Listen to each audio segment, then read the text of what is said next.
अस्सलाम वालेकुम जी, welcome back to my channel. आज मैं आपके साथ सीजनल वेजिटेबल छोलिया की रेसिपी को शेयर करने लगी हूँ, जिसे मैं चिकन में बनाऊँगी। बहुत ही इजी रेसिपी है और बहुत ही मज़ेदार ये बन के तैयार होता है।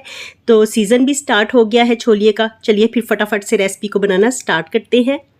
छोलिया गोश्त बनाने के लिए यहाँ पे मैंने देगची में आधा कप ऑयल लिया है। ऑयल अच्छे से गर्म हो जाएगा तब हम इसमें एक बड़े साइज़ का प्याज बारीक काट के ऐड कर देंगे। अब हमने प्याज को फ्राई कर लेना है। प्याज को हमने हल्का हल्का कलर दिलवाना है, ट्रांसपेरेंट नहीं करना, उससे हम थोड़ा सा ना ज़्यादा इसको फ्राई करेंगे। जब इस पर गोल्डन सा कलर आना स्टार्ट हो जाएगा तब हमने देगची में से प्याज निकाल लेना है और ब्लेंडर जग में डाल देना है। और साथ ही 3 बड़े साइज़ के टमाटर भी डाल देने हैं। तो चूंकि ये शोरबा मैं बनाने लगी हूँ तो इसमें प्याज तैरते हुए अच्छे नहीं लगेंगे, इसलिए हम सारी चीज़ों को ब्लेंड करके ऐड करेंगे पेस्ट बना के।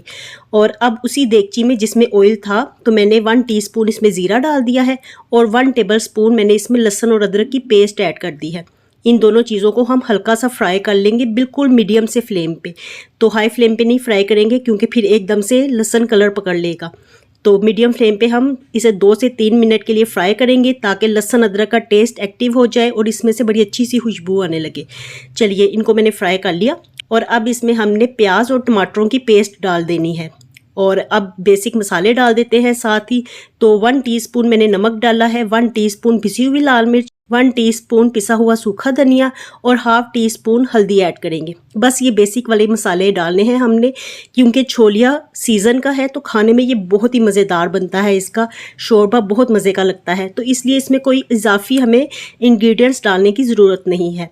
चलिए मसालों को मिक्स करके मैंने ढक के पकने के लिए रख दिया था।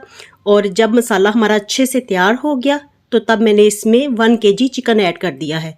और चिकन डालने के बाद अब हमने फ्लेम को कर देना है मीडियम और इसकी खूब अच्छे से ना हमने भुनाई कर लेनी है। चिकन को घी में फ्राई करने से या मसाले में भून लेने से इसमें जो स्मेल होती है एक मखसूस किस्म की, तो वो सारी ख़त्म हो जाती है, इसलिए चिकन की भुनाई ज़रूरी होती है। चिकन को भून लेने के बाद अब मैं इसमें आधा किलो छोलिया ऐड करने लगी हूँ। तो सीज़न का छोलिया है, देखिए कितना हरा हरा है, लेकिन हमने इसको ऐड करने से पहले खूब अच्छी तरह से धो लेना है, क्योंकि इसमें काफ़ी ज़्यादा मिट्टी और रेत के ज़रात होते हैं। तो इसे खुले पानी में धो के तो फिर आपने चिकन में ऐड करना है। जब चिकन और छोलिए की खूब अच्छे से भुनाई हो जाएगी, घी किनारों पे आना शुरू हो जाएगा, तब हमने इसमें 3-4 हरी मिर्ची ऐड करनी है। हरी मिर्ची आप काट के भी डाल सकते हैं, लेकिन मैंने इसी तरह से साबुत इसलिए डाली हैं क्योंकि शोरबा है तो ज़्यादा तीखा अच्छा नहीं लगेगा। तो देखिए अब घी अच्छे से किनारों पे आ गया है, तो बस इस स्टेज पे ना हमने इसमें पानी डाल देना है। तकरीबन हम इसमें इतना पानी डालेंगे कि चिकन और छोलिए से पानी ऊंचा होना चाहिए, क्योंकि चिकन ने भी गलना है और छोलिए ने भी नरम होना है, तो इसलिए ज़्यादा पानी डालना ज़रूरी है। बाद में जितना आपने शोरबा या ग्रेवी रखनी होगी तो वो लास्ट में भी आप पानी ऐड कर सकते हैं। और तकरीबन इसे हम 10-15 मिनट के लिए पकाएंगे मीडियम टू लो फ्लेम पे, क्योंकि सीज़न का छोलिया है तो ये गलने में ज़्यादा टाइम नहीं लेगा।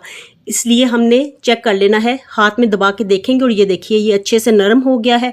तो बस इस स्टेज पे हमने इसमें 1 टीस्पून कसूरी मेथी को ऐड करना है। कसूरी मेथी को हाथों में मसल के ऐड कीजिए, इसका फ्लेवर शोरबे या ग्रेवी में बहुत ही मज़ेदार लगता है। और खूब ढेर सारा हरा धनिया डालेंगे। साथ ही हमने इसमें 1 टीस्पून गरम मसाला भी डाल देना है। और बस अब फ्लेम को ऑफ कर देंगे, ढक के इसको रख देंगे, क्योंकि गरम मसाला डालने के बाद अगर ग्रेवी को पकाया जाए तो उसका रंग बदल जाता है। तो इसलिए बिल्कुल लास्ट में हमने गरम मसाला डाल के फ्लेम को ऑफ कर देना है। और देखिए मज़ेदार सा छोलिया गोश्त बिल्कुल तैयार हो गया है। कम वक्त में बनने वाली ये एक बहुत ही मज़ेदार रेसिपी है। तो मुझे दीजिए इजाज़त, मिलती हूँ नई रेसिपी के साथ। अल्लाह हाफिज़ एंड टेक केयर।